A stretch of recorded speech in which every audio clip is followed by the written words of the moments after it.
order to spice up their marriage, Gerald, Bruce Greenwood, and Jessie, Carla Gugino, go to a remote vacation home in the woods for a few days. In a kinky game, Gerald handcuffs Jessie to the bed, and before they start going at it, Gerald dies of a heart attack. Stuck to the bed with no way out, Jessie must figure out a solution to Gerald's game before it's too late.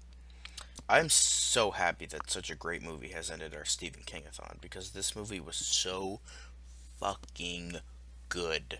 I went into this expecting a decent thriller, but holy fuck, this movie was amazing.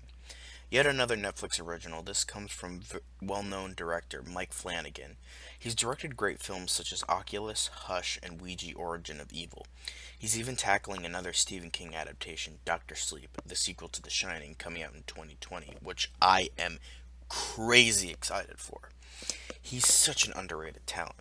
He hasn't directed a ton of movies, but for the stuff he has, it's been amazing. Gerald's Game is no exception. Carla Gugino is holding this movie on her shoulders, and she does a terrific job in doing so.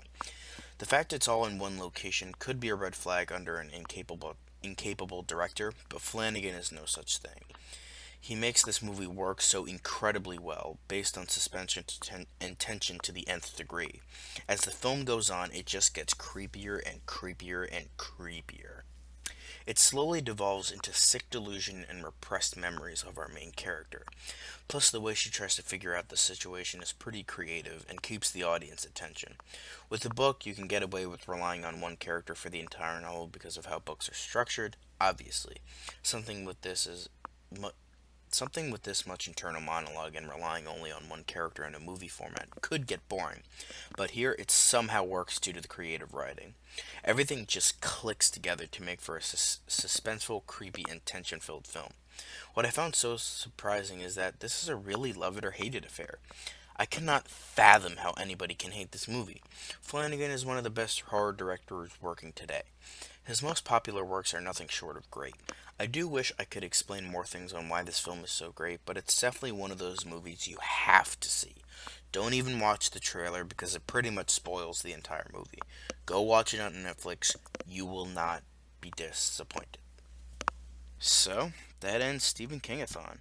We've reviewed some great movies, we've reviewed some crappier movies, but no matter how much people make fun of him or how crappy some of his adaptations are, Stephen King still holds a place in literature, even if it is more mainstream than a lot of other works by other authors. He's a weird guy and tends to overuse some tropes, but he's still written some top-notch stuff and is still revered by many, even his more recent works.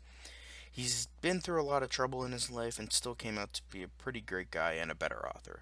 I definitely liked having a theme this year. Everything seemed more organized and fun to do. Plus, it opened the door to an author I'd love to read more of. If you guys have any suggestions for any future themes, please leave a comment down below, and I might just do it. I'll still try to do videos in between Monster Madness marathons, so keep a lookout for those as well. For all you horror buffs, see you in 2019.